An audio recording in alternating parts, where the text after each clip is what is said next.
Hey friends, it's been a minute.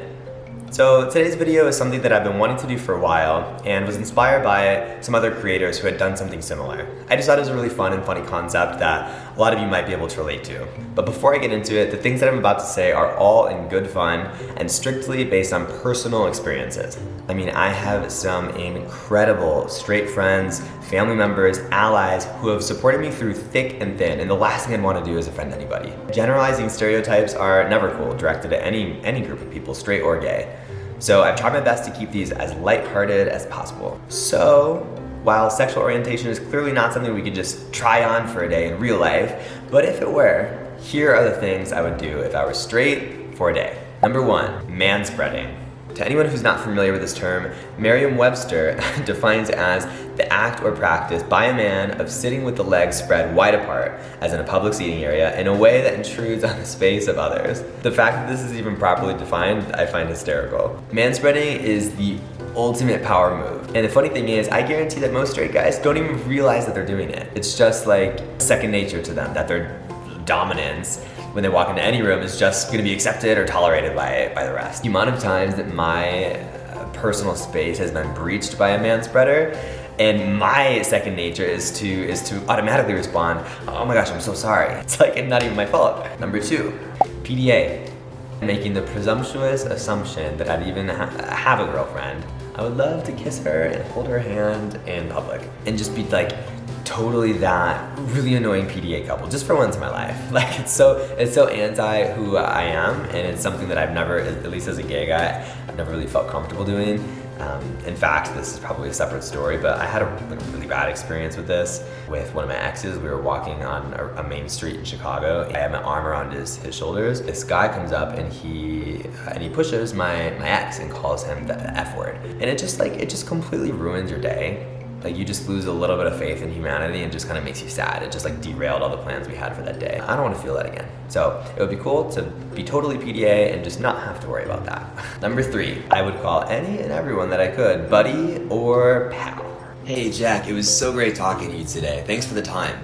Yeah, no worries, buddy. Buddy? Sure thing, pal.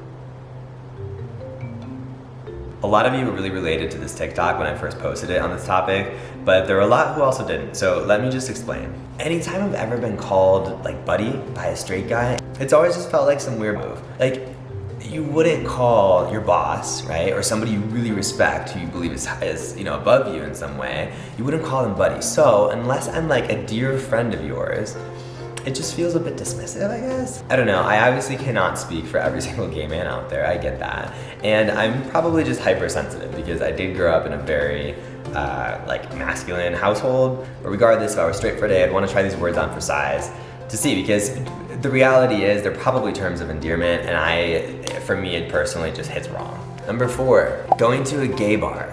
I understand the irony of this point, but hear me out.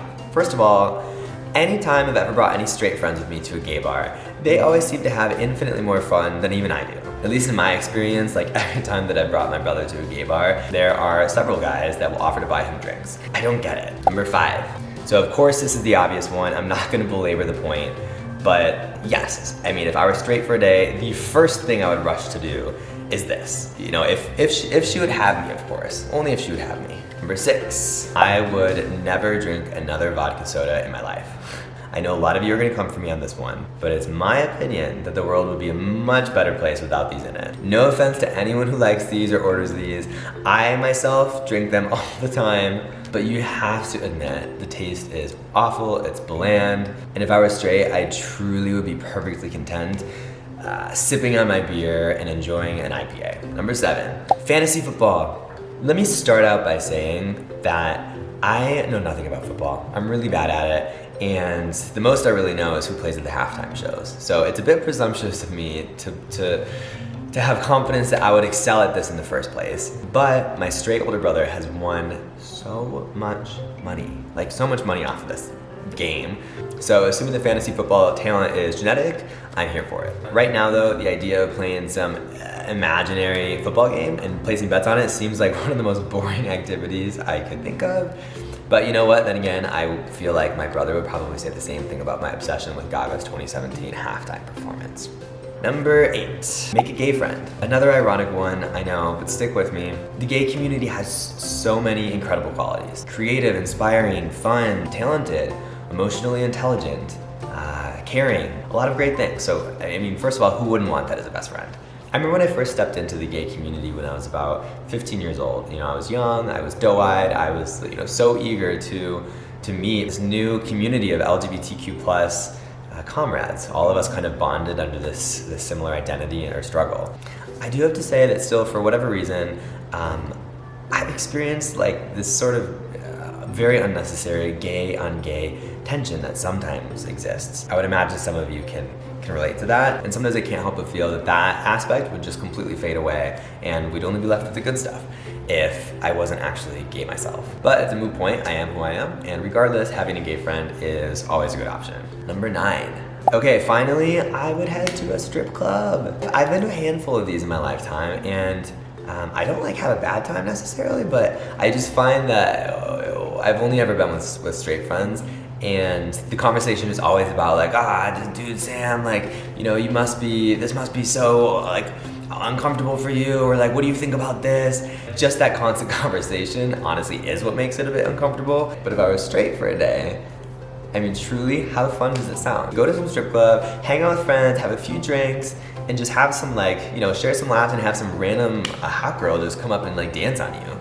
I mean, judge me all you want, but I'm here for it. I hope you enjoyed this video, and I hope that you found it to be lighthearted, fun, and hopefully a bit relatable. Obviously, none of the things that I've said apply to everybody, and it's all just based off of my own personal experience. And more importantly, I would never wish to erase a part of my identity, right? Like this is who I am. It is it's a part of me, and I don't want to get rid of that. I'm proud of who I am, and I hope that you feel the same way.